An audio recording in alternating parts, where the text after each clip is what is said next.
Hello my dear friends, welcome back to our YouTube channel YouTube by MS Ali. तो आज के इस video में हम लोग बात करने वाले हैं यूपीएससी ईपीएफओ के रिगार्डिंग जो वैकेंसी आई हुई है ईओएओ एंड एपीएफसी के पोस्ट के लिए। तो उसके रिगार्डिंग हम लोग कुछ इंपॉर्टेंट चीज़ें बात करने वाले हैं। ठीक है, तो चलिए शुरू करते हैं बिना किसी देरी किए हुए। इस पूरे स्लाइड में क्या क्या डिस्कस करने वाला हूँ, ये सब पॉइंट्स हैं। ठीक है, फर्स्ट पॉइंट जो रहेगा आपका कि इस एग्ज़ाम के लिए आपका प्लानिंग क्या होना चाहिए, सिलेबस कैसा है इसका, जो फ्रेशर्स मिस्टेक करते हैं वो, और सिलेबस कहाँ से कवर करना है। ठीक है, तो मैं आपको एक चीज़ बता दूं कि इस वैकेंसी के लिए, पार्टिकुलरली इस वैकेंसी के लिए आपको कोचिंग की ज़रूरत नहीं है। क्यों? क्योंकि 3-4 महीना है। ठीक है, अगर नवंबर एंड तक भी अगर एग्ज़ाम होता है तो आपके पास मोटा मोटी अगस्त सितंबर अक्टूबर, ठीक है, 4 महीना है। ठीक है, नवंबर तक अगर मान लो तो भी। ठीक है, इस 4 महीने में आपको जो सिलेबस का डिवीज़न है, आप देख सकते हैं कि सिलेबस कैसा दिया हुआ है। सिलेबस में क्या मेंशन है आपका, इकोनॉमी, पॉलिटिकल गवर्नेंस। ये पार्टिकुलरली ऐसे टॉपिक मेंशन नहीं है। ठीक है, कि वहाँ से क्वेश्चन पूछे जाएंगे। तो आपको 3-4 महीने में ये it's not practically possible to complete entire syllabus. ठीक है, तो इसी वजह से मैं आपको बता दूं कि आप कोचिंग के फिराक में बताइए, वो सब सारे हवाबाजी में भी पूरा बेस्ट है और इतना हवा बना दिए हैं इस एग्ज़ाम का। ठीक है, कि क्या ही बताऊँ।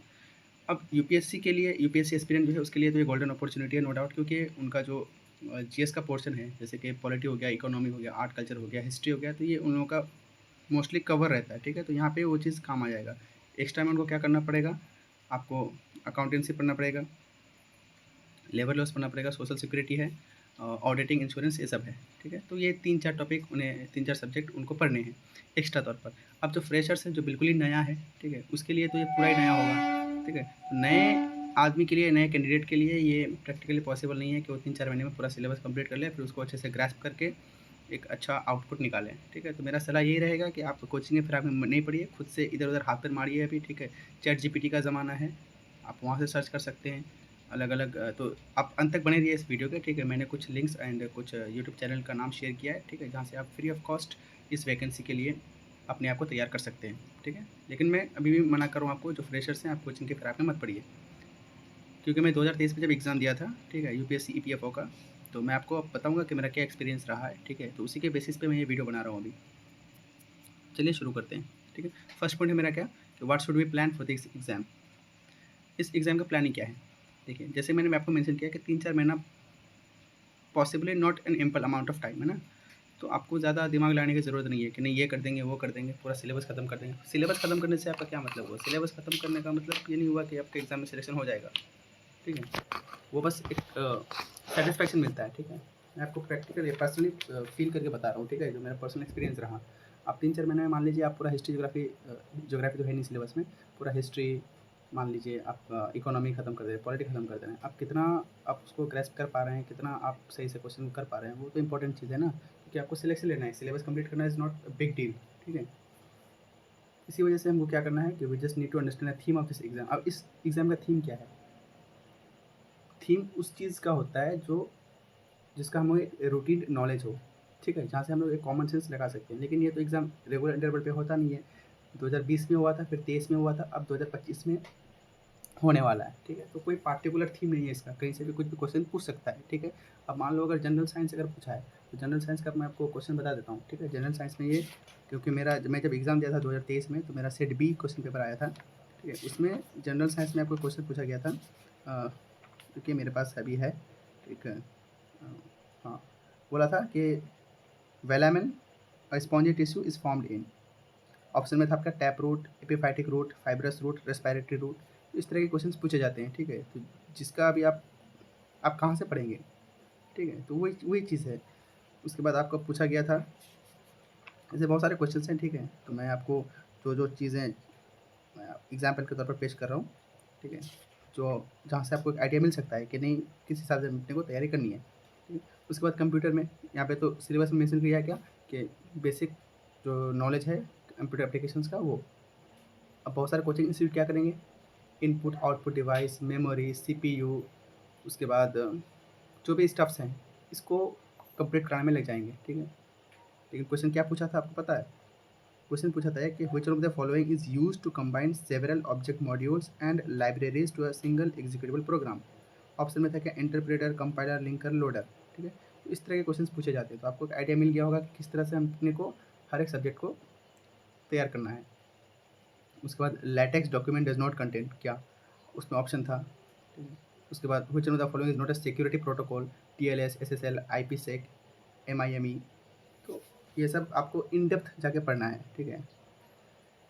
मैं बस आपको ये बताने की कोशिश कर रहा हूँ कि जो most of the coaching institutes हैं वो बस कंप्यूटर दिखा जहाँ उसको वो शुरू कर देगा क्या कि कंप्यूटर कैसे बना, 1G 2G 3G 4G, ठीक है। ऑपरेटिंग सिस्टम बताएगा, वो भी क्या कि का UC ब्राउज़र क्या है, मोजिला फायरफॉक्स क्या है, ठीक है। मेमोरी में आपको बता देगा, प्रिंटर बता देगा, आउटपुट डिवाइस बता देगा, ये सब, ठीक है। तो ये सब काम का नहीं है, ठीक है। मैं पिछले वैकेंसी के हिसाब से बता रहा हूँ, क्योंकि मैंने जब एग्ज़ाम दिया था तो मैं भी वही सब करके गया था, लेकिन पूछा कुछ और ही, ठीक है। उसके बाद एक क्वेश्चन पूछा था आपका कि डेसिमल से बाइनरी, बाइनरी से आपको डेसिमल में करना था, ठीक है। वो अब इस बार क्या बता, ऑक्टल टू बाइनरी पूछ ले, कुछ भी पूछ सकता है ना, ठीक है। तो अब इसी वजह से मैं बता रहा हूँ कि आपको कोचिंग के इतनी ज़रूरत नहीं पड़ेगी, ठीक है। आप खुद ही से रिसर्च कर सकते हैं, ठीक है। वही चीज़ मैंने यहाँ पे मेंशन किया है कि आपका इस एग्ज़ाम का कुछ खास कोई ख़तरनाक थीम नहीं है, ठीक है, जहाँ से हम लोग एक आइडिया लगा सकते हैं। यूपीएससी तो कंडक्ट करवाता है, लेकिन ये यूपीएससी सीएससी से अलग है, ठीक है। कम से कम यूपीएससी सीएससी में अपने को पता चलता है कि नहीं, हाँ, इस चैप्टर से, इस टॉपिक से, यहाँ से जो है यूपीएससी का फेवरेट टॉपिक रहा है कई सालों से, तो यहाँ से पूछ सकता है। क्वेश्चन जो थे मॉडरेट टू टफ होते हैं, थे भी और होंगे भी, क्योंकि यूपीएससी कंडक्ट करा रहा है, तो आप मान के चलिए कि क्वेश्चन लेवल तो बहुत ईजी नहीं होने वाला, ठीक है। तो इसी वजह से आपको मेंटली प्रिपेयर रहना है। अब चलिए नेक्स्ट स्लाइड में मूव करते हैं। नेक्स्ट स्लाइड में मैंने वही चीज़ मेंशन किया है यहाँ पे कि कोई प्रॉपर डिफाइंड सिलेबस नहीं है इसका। जैसे कि जनरल इंग्लिश बोल दिया है। अब जनरल इंग्लिश की अगर बात करें तो पार्ट ए बोल के आया था, ठीक है। पार्ट ए में सिर्फ इंग्लिश के क्वेश्चंस थे, 1 से लेकर 20 क्वेश्चन तक, यानी कि टोटल 20 क्वेश्चन पूछे गए थे, और हर एक क्वेश्चन 2.5 मार्क्स का होता है। तो टोटल मिला के कितना हुआ, 50 मार्क्स का हुआ। 50 मार्क्स का सिर्फ इंग्लिश पूछा गया था आउट ऑफ 300 मार्क्स में, ठीक है। इंग्लिश का एक अच्छा खासा वेटेज रहा था, ठीक है। एक पैसेज दे दिया था बड़ा, ठीक है, उसमें आपको 5 क्वेश्चन दिया गया था। उसके बाद फिल इन द ब्लैंक्स वाला कुछ था, 4-5 क्वेश्चंस। सिनोनिम्स एंटोनिम्स का था कुछ। उसके बाद सेंटेंस रीअरेंजमेंट का था वैसे, ठीक है। उसके बाद अकाउंटेंसी थे था आपका 4-5 क्वेश्चंस वगैरह, ठीक। तो इसी तरह से आपको तैयार करना है चीज़ों को कि आप चाहें तो आपको जब एग्ज़ाम हॉल में आप जाएँ, क्वेश्चन पेपर आपके हाथ में हो, तो आपको ऐसा ना लगे कि अरे मैं क्या पढ़ के आया और क्या फँस गया, ठीक है। तो उस चीज़ से बचने के लिए मैं आपको बता रहा हूँ, ठीक है, कि आप अपने से एनालिसिस करिए। चलिए फिर नेक्स्ट स्लाइड में ऊपर से, नेक्स्ट स्लाइड में यही है कि मिस्टेक्स क्या है। आप जो फ्रेशर्स होगा, जिस तरह से कोचिंग इंस्टीट्यूट माहौल बना रहे हैं, ठीक है, इस एग्ज़ाम के रिगार्डिंग, तो वो कोचिंग ले लेगा कोई सा भी, फिर उसको एहसास होगा बाद में कि मैंने क्या कर दिया ये, ठीक है। अब ऐसा नहीं है कि मैं सबके लिए बोल रहा हूँ, जो मान लो जिसका एम है कि मुझे 2026 या 27 में यूपीएससी सीएससी का एग्ज़ाम देना है, तो वो कोई सा भी कोचिंग इंस्टीट्यूट पकड़ लेगा, ठीक है, उस हिसाब से वो कंप्लीट करेगा। और इसी तरह से अगर जो सिलेबस यहाँ पे है जो मैच करेगा, जो कॉमन सिलेबस है, वो उसका कंप्लीट हो जाएगा, ठीक है। और एक्स्ट्रा में उसको 2-3 चीज़ें पढ़नी पड़ेगी, वो तो उसके लिए ठीक है। लेकिन पार्टिकुलरली इसी वैकेंसी के लिए कोचिंग लेना, ये आई डोंट थिंक कि ये वर्थ इट होगा आपके लिए भी, ठीक है। तो इसी वजह से आप सेल्फ स्टडी करिए, ठीक है। और अगर आपको नोट्स चाहिए हिस्ट्री का, पॉलिटी का, इकोनॉमी का, तो आप इस वेबसाइट को विज़िट कर सकते हैं, upscpdf.com, ठीक है। यहाँ पे आपको मिल जाएगा आपको जो भी चाहिए, ठीक है। और नेक्स्ट स्लाइड पे देखिए, नेक्स्ट स्लाइड में आपको मैंने ये बताया है कि आपको सिलेबस कहाँ से कवर करना है, ठीक है, फ्री ऑफ कॉस्ट। ये चैनल है, ठीक है, 0IS बाय राहुल बर्नवाल, ठीक है, यूट्यूब पे ये free of cost lectures provide करवा रहे हैं रिगार्डिंग दिस एग्ज़ाम, जहाँ पे इन्होंने पढ़ाया है industrial relation, labour law, social security और बहुत सारी चीज़ें, ठीक है, जो इस एग्ज़ाम के लिए आपके लिए बेनिफिशियल होगा, ठीक है। और आपको बता दूं कि ये कोई पेड प्रमोशन नहीं है, ठीक है। अगर आपको लग रहा है कि नहीं ये को इन्होंने हमको बोला है कि आप प्रमोट करवाइए मेरा, तो ऐसा कुछ नहीं है। मैं बस इसी वजह से यहाँ तक आपको ये चीज़ शेयर कर रहा हूँ कि आपका भी फ़ायदा हो जाए, ठीक है। तो बस इतना ही था, ठीक है, नेक्स्ट और कुछ है नहीं। तो आप अच्छे से तैयारी करिए, ठीक है। और कोचिंग लेने की भी ज़रूरत नहीं है इस वैकेंसी के लिए।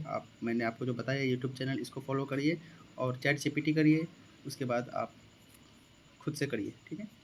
चलिए फिर इतना तक रखते हैं, धन्यवाद।